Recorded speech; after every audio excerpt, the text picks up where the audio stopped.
ये पूरे देश में आजकल बड़े सिंदूर की चर्चा हो रही है। आप भाजपा नेता हैं, सवाल पूछ लूं, नाराज तो नहीं होंगे? मैंने इसलिए कहा, मैंने कहा कहीं रंजन भाई नाराज ना हो, मैं तभी पूछ लिया। नहीं, चावला जी, आपकी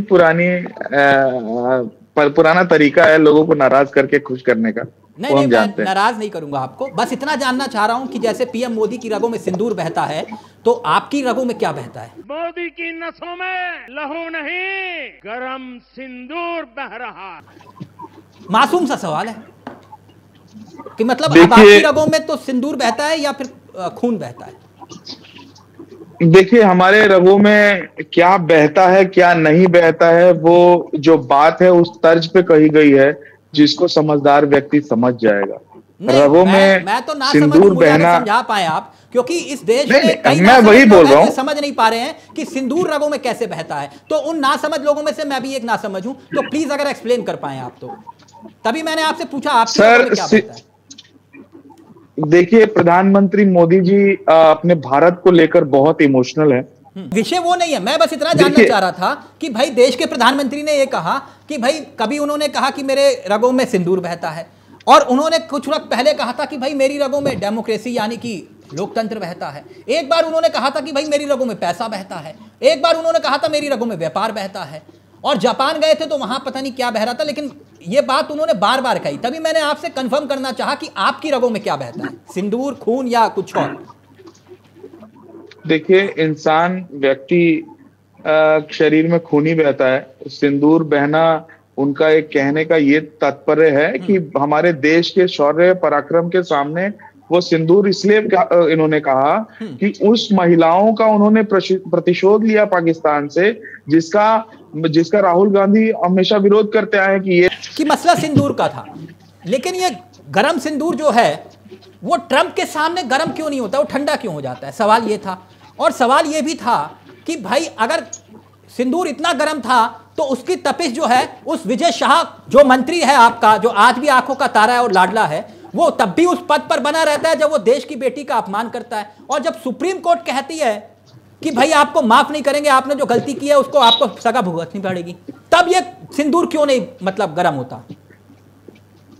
देखिए, सिंदूर कहाँ गरम होना चाहिए और कहाँ गरम नहीं होना चाहिए, ये भारत के यशस्वी प्रधानमंत्री को हमसे और आपसे सर्टिफिकेट लेने की जरूरत नहीं है। अच्छा। वो एक ऐसे सूबे के प्रधान हैं जिनको पता है कि कब क्या कहना है और कब किस कॉन्टेक्स्ट में किसको कितनी तरीके से जवाब देना है। मैं आप ही के चैनल पे बैठा हुआ था और सवाल पे सवाल दागे जा रहे थे मुझसे कि ये कब होगा, बदला कब लिया जाएगा। उसके बाद फिर बैठा आपके चैनल पे तो आपने कहा कि नहीं, मोदी जी ने बदला ले लिया।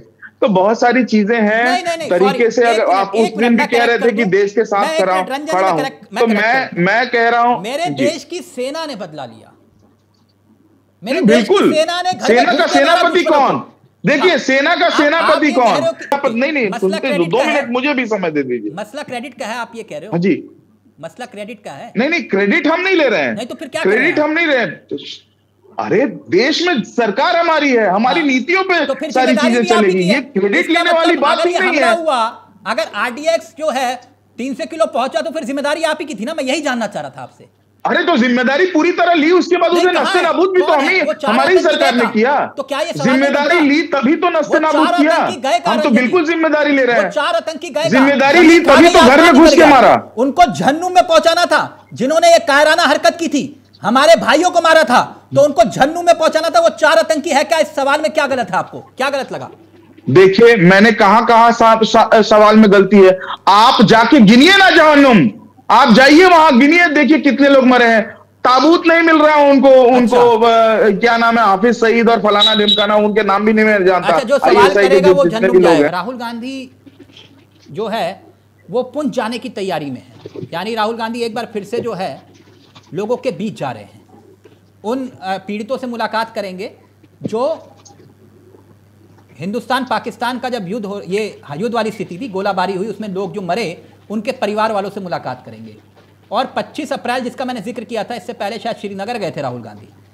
तो कोई आपत्ति तो नहीं आपको? क्योंकि आप लोग नहीं जा रहे, मैं इसलिए सवाल कर रहा हूं। देखिए, ये तो वही वाली बात हो गई। मैं जिस व्यक्ति को किलो और लीटर के बीच का फर्क ही नहीं पता है, वो व्यक्ति प्रधानमंत्री भारत के प्रधानमंत्री से सवाल कर रहा है। और मैं सबसे इंपॉर्टेंट चीज बता दूं कि वो किस हैसियत से सवाल, जो एक मिनट मैं एक शब्द, प्रतिपक्ष है और वो हैसियत तो कोई छीन भी नहीं सकता भाई। नहीं, वो नेता प्रतिपक्ष नहीं है। अभी आप सुनिए, राहुल गांधी खड़गे जी अध्यक्ष हैं, ना इंडी गठबंधन के वो चेयरमैन हैं, अभी वो एक मामूली सांसद हैं और नेता प्रतिपक्ष भी अभी अगर वो नहीं है, ठीक है। तो मैं आपको बोल दूं कि सांसद संसद में जाके सवाल पूछे ना, ये ट्विटर पे सवाल कि भाई एनडीए का संयोजक कौन है, आप उसका नाम बता दीजिए। एनडीए का संयोजक भी नहीं है ना क्या? तो दिक्कत क्या है? राहुल गांधी जो सवाल उठा रहे हैं, अगर उन सवालों में दम नहीं है तो बताइए, जो सवाल हैं वो जायज नहीं है तो बताइए कि आखिरकार वो राहुल गुस्से कैसे गए, तो गए कहां? देखिए रंजन जी, भारत का प्रधानमंत्री जब कहीं गरजता है तो वो बहुत सोच समझकर कुछ बोलता है। राहुल गांधी की राहुल आगे क्यों नहीं बोल रहे हैं? अरे ट्रंप के आगे भी बहुत तरीके से जवाब दिया जाएगा, जवाब लेट से आता है, हमारा जवाब लेट से आता है। आप बीच में देखिए, जब अभी हमला हुआ था उसमें भी आप लोग सवाल कर रहे थे कि मोदी जी कहाँ है, अभी आपने कहा मोदी जी कहाँ है, उनके घर चले गए, लेकिन हर चीज की व्यवस्था बनती है। अगर मान लीजिए कश्मीर को जाना चाहिए, एक बार कश्मीर को जाना चाहिए कि नहीं जाना चाहिए? मोदी जी को कहाँ जाना चाहिए, देखिए मोदी जी को कहाँ जाना चाहिए, नहीं जाना चाहिए, वो आपसे पूछ के तो नहीं जाएंगे। पीछे घसकाया है। अब ये भागने वाली सरकार नहीं है। हमारा जो सेनापति है वो भागने पर बिलीव नहीं करता। देश की सेना पर पूरा यकीन है ना, वो सरकार आपकी हो या कांग्रेस की हो, सेना पर यकीन है, हमें पूरा इस बात का भरोसा है कि हमारी तो उस समय सेना पे यकीन क्यों नहीं था, जब सेना को फोन करके पूछना पड़ता था कि कहां सर यहां बंदूक चला दे, गोलीबारी हो जाए, उसका हिसाब तो नहीं लेगी सरकार। लेकिन अभी तो हिसाब नहीं आ रहे हैं, तो जाने दीजिए। तभी तो बांग्लादेश का जन्म हुआ। मैं इतना जानना चाह रहा था, रंजन जी लाइव में कमेंट आया इसलिए सवाल ले रहा हूं। वो ये कह रहे हैं कि भाई आपने तो इस उम्र में सत्यपाल मलिक को भी निपटा दिया, मतलब उनके भी जेल जाने की तैयारी शुरू हो चुकी है। वो शायद वो उस मुकदमे की बात कर रहे हैं जो सीबीआई ने शायद चार्जशीट दाखिल की है। लाइव में कमेंट आया, कह रहे हैं कि सत्यपाल मलिक को पीएम मोदी का विरोध करने की सजा, अब जाना पड़ेगा जेल। लाइव में कमेंट आया है, इसका उत्तर देना चाहेंगे आप? सर देखिए, ऐसा नहीं है कि सत्यपाल मलिक जी को पीएम का विरोध करने से जी कह रहा हूं, वो तो मेरा संस्कार है। सत्यपाल मलिक जो जेल गया है, जो भी उन्होंने किया है, वो प्रधानमंत्री के विरोध से जेल नहीं गया। नहीं गए नहीं अभी वो राज्यपाल रहे, वो उपराज्यपाल रहे, है ना, वो आपकी पार्टी के बड़े नेता रहे। तो आप कम से कम थोड़ा, आपने कहा भी संस्कार की बात, थोड़ा सा अगर तहजीब के साथ अच्छा लगता। ठीक है, मैं आपकी बात मानता हूं, मैं अपने उस शब्द को भी वापस लेता हूं।